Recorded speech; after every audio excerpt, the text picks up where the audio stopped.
Dinner के समय mister Mittal आरजू और आरव से कहते हैं, मुझे पता है तुम दोनों को सुमित पसंद नहीं है, लेकिन वो तुम्हारा कजिन है और यहाँ पढ़ने आ रहा है। मैं नहीं चाहता कि तुम दोनों की शरारतों की वजह से तुम्हारे मामा के सामने मेरा सर झुके। तो कोई शरारत नहीं।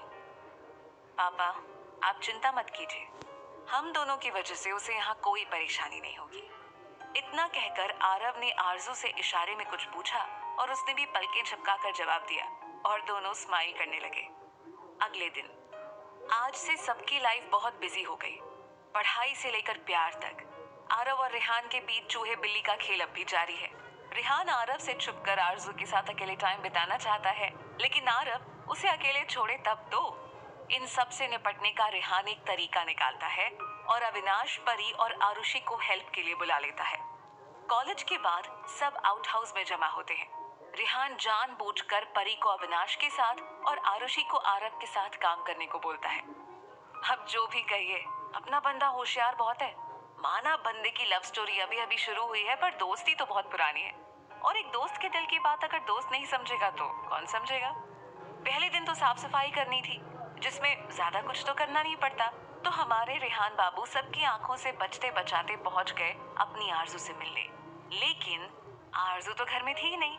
वो तो गई थी अपने आर्ट एंड क्राफ्ट की क्लास के लिए, और उस जगह का एड्रेस हमारे रेहान बाबू को पता नहीं था। अब अगर पता होता तो आरजू का सरप्राइज खराब नहीं हो जाता। तो बस मुंह लटकाकर वापस आ गए। और जब वो वापस आए तो आरव और अविनाश उन्हें घूर रहे थे और फिर दोनों अचानक जोर से हंसने लगे। अब जाकर हमारे रेहान बाबू को समझ आया कि वो उन्हें बुद्धू बनाकर नहीं गए थे, बल्कि खुद बुद्धू बन गए थे। खैर, किसी तरह वहां का काम निपटाकर वो तीनों, आरव, रेहान और आरुषि, ऑफिस के लिए निकल गए और अविनाश परी को घर ड्रॉप करने के बहाने थोड़ा क्वालिटी टाइम स्पेंड करने। दूसरी तरफ आरजू भी अपने सरप्राइज को पूरा करने में लगी हुई थी। आखिर अगस्त का पहला रविवार जो आने वाला था। जी, बिल्कुल सही समझा था। जहाँ ये सब मिलकर आरजू के बर्थडे की तैयारी कर रहे थे, वहीं हमारी आरजू भी फ्रेंडशिप डे की तैयारी में बिजी थी, जिसमें सीक्रेटली उसके पापा और मिस्टर शर्मा भी उसकी हेल्प कर रहे थे। रात को जब सब घर पहुंचे तो सब इतने थक चुके थे कि बिस्तर पे गिरते ही निढाल हो गए। कुल मिलाकर मिशन रेहान के एंगेजमेंट के पहले दिन रेहान बाबू को अपनी आरजू के बिना ही बताना पड़ा। अगले दिन की सुबह हमारे रेहान बाबू के लिए बहुत खूबसूरत थी। अब भाई, सुबह सुबह कोई मीठी सी आवाज में गुड मॉर्निंग विश करे तो ये तो होना ही था। अब आप सोच रहे होंगे कि आरजू तो आरव के प्लान में शामिल हो गई थी, तो फिर ये सब कैसे? तो जी, ये प्यार करने वाले जब खुद की नहीं सुनते तो फिर किसी और की कैसे सुनेंगे। तो बस नींद खुलने के करीब 1 घंटे बाद, जी बिल्कुल सही सुना आपने, अब कल जो नहीं मिल पाए थे उसकी कसर तो पूरी करनी थी ना। तो बस वही घंटे भर बाद रेहान बाबू बिस्तर से निकले और अपनी डेली रूटीन में लग गए। और जब अपने सारे काम, वही एक्सरसाइज वगैरह निपटा कर नाश्ता करने पहुंचे तो पापा जी ने एक नया बॉम्ब फोड़ दिया। रेहान, आजकल तुम्हारा ध्यान कहाँ रहता है? देखो, अगर तुम्हें कोई परेशानी है या तुम अभी जिम्मेदारियां नहीं उठा सकती, नहीं तैयार हो तो सीधे सीधे बोल दो, मेरी बेइज्जती मत कराओ। पापा, क्या हुआ? क्या आप ऐसे क्यों बोल रहे हैं? क्या हुआ? अब ये भी मुझे बताना पड़ेगा। तुम्हें मल्होत्रा की फाइल बनाने को बोला था, क्या हुआ उसका? जी जी, वो तो पिछले हफ्ते रेडी करके दे दी थी। और वो मेहता का मैटर, उसका क्या हुआ? जी, वो परसों ही डिलीवरी आ गई थी उसकी और रिपोर्ट में रेडी करवाकर अंकल को दे चुका था। और वो मुंबई के प्रोजेक्ट का क्या हुआ? अरे उसमें बहुत टाइम है अभी, उसकी डिलीवरी तो 20 को करनी है। ध्यान कहाँ रहता है तुम्हारा? ठीक से सुनते भी हो? इस प्रोजेक्ट के इंचार्ज तो तुम ही हो ना, ऐसे काम करोगे तुम? लेकिन पापा, हुआ क्या? उस प्रोजेक्ट की डिलीवरी 20 को नहीं बल्कि 10 को ही करनी है। हैं? लेकिन ऐसे कैसे हो सकता है? काम में ध्यान हो तो ऐसा नहीं होता।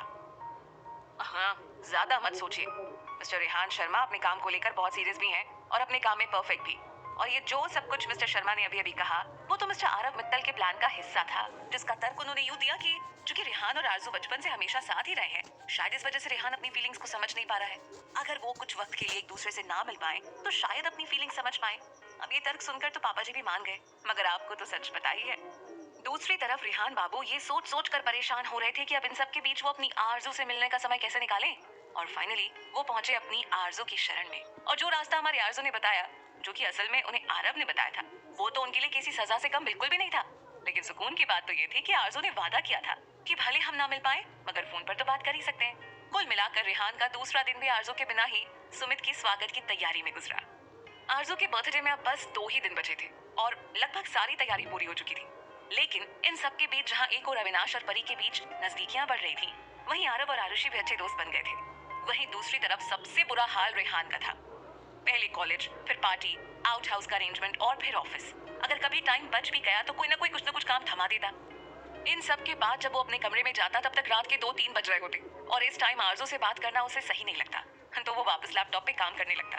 कुल मिलाकर आरजू से मिलना तो दूर की बात थी, वो तो बात भी नहीं कर पा रहा था, जिसका नतीजा ये हुआ कि फ्राइडे आते आते तो बिल्कुल फ्रस्ट्रेट हो चुका था और जिस पर अपना गुस्सा उतार रहा था, जिससे सब परेशान हो चुके थे। उधर आरजू का भी यही हाल था। इतने सालों की दोस्ती में पहली बार वो रेहान से इतने समय तक बिना बात किए रह रही थी। हालांकि लड़ाइयां पहले भी होती रहती थी दोनों में और दोनों एक दूसरे से बात भी नहीं करते थे, लेकिन महज कुछ घंटों के लिए। लेकिन इस बार तो, और सबसे बड़ी बात तो ये भी थी कि अब दोनों सिर्फ दोस्त नहीं थे, इसलिए भी इन दोनों को ज्यादा फीलिंग्स आ रही थी, है ना। आज आरजू को कहीं नहीं जाना था तो वो अपनी बालकनी से आउट हाउस में हो रहे कामों को देख रही थी। उधर आज आउट हाउस में सारी अरेंजमेंट्स करने का आखिरी दिन था, क्योंकि कल तो सुमित आने ही वाला था, तो रेहान सब कुछ प्रॉपर्ली फिनिश करना चाहता था। इसलिए जब आरव ने उसे मार्केट चलने को कहा तो उसने साफ इनकार कर दिया। थोड़ी देर में जब बाकी सब मार्केट चले गए और आउट हाउस में सिर्फ रेहान बच गया तो आरजू भी चुपके से निकलकर उसके पास आ गई।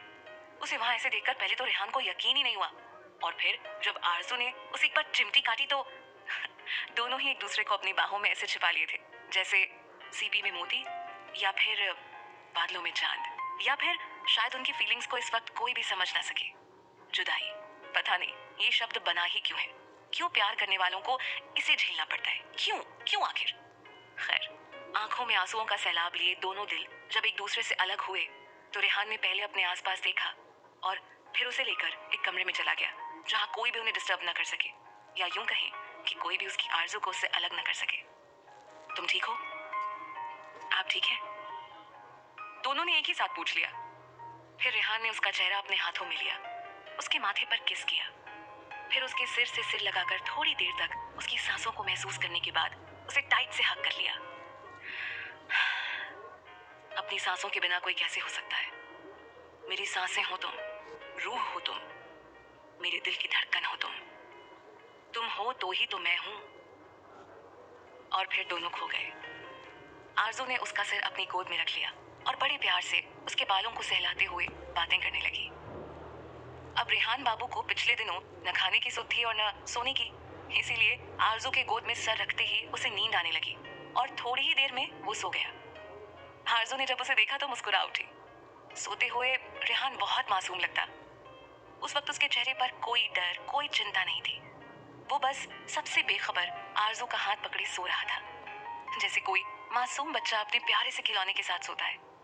आरजू कुछ देर तक तो यूं ही वहां बैठी रही, लेकिन जब बाहर चहल पहल की आवाज आने लगी तो चुपचाप वहां उसे सोता हुआ छोड़कर पीछे के दरवाजे से निकल गई। दूसरी तरफ ऑफिस में मिस्टर शर्मा और मिस्टर मित्तल रेहान को लेकर परेशान है। अरे, इस तरह तो ये लड़का पागल हो जाएगा। पिछले 1 हफ्ते से ना इसे खाने की फिक्र है और ना सोने की, बस काम काम काम। ये प्रोजेक्ट ये सैटरडे को कंप्लीट करना था, वेडनेसडे को फाइल मेरे सामने थी। अरे, जितना काम कोई 1 हफ्ते में करता है 2 दिन में करके बैठा रखा इसने। ये प्रोजेक्ट इसको 20 तक कंप्लीट करना था, जिस हिसाब से काम हो रहा है मंडे तक कंप्लीट हो जाएगा।